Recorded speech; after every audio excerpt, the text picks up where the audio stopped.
നിങ്ങൾ ഈ വീഡിയോ ഒന്ന് കണ്ടു നോക്കുക. ഐ എം അലി അംജദ്, വയനാടാണ്.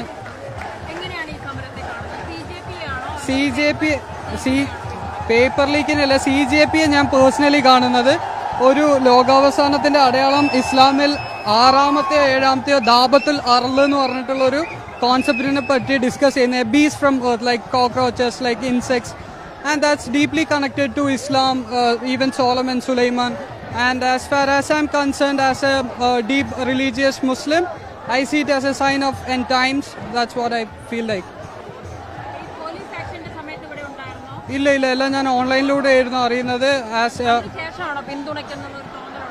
അതായത് ഇതിനെ പിന്തുണയ്ക്കാതെ ഇരിക്കുന്നവന്മാർ മണ്ടന്മാരാന്നാണ് എനിക്ക് തോന്നുന്നത്. Four justice, for like even ഇത്ര അട്ടിക്കുള്ള പ്രൂഫാണ് അഗെയിൻസ്റ്റ് നരേന്ദ്രമോദി ഇലക്ട്രൽ ബോർഡിനൊക്കെ ആയിട്ട് വന്നത്. എന്നിട്ട് still they are ruling us. That's not justice.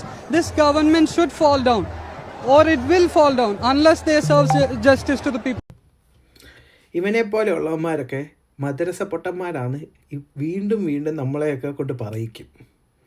പിന്നെ ഈ മനോരമ ന്യൂസ് ഈ ഇട്ട വീഡിയോ ഉണ്ടല്ലോ, അത് മുക്കി അവരുടെ എല്ലാ സോഷ്യൽ മീഡിയ പ്ലാറ്റ്ഫോമിൽ നിന്നും അത് മുക്കി.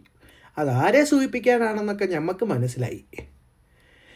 പിന്നെ മോൻ്റെ ആഗ്രഹം ഉണ്ടല്ലോ ഈ CJP അത് ലോകാവസാനത്തിൻ്റെ ഇതൊക്കെയാണ്. അത് മോൻ അടുത്ത വെള്ളിയാഴ്ച വല്ല മദ്രസയിലും പോയി പറഞ്ഞാൽ മതി. അവിടുത്തെ പൊട്ടന്മാർ വിശ്വസിക്കും കേട്ടോ.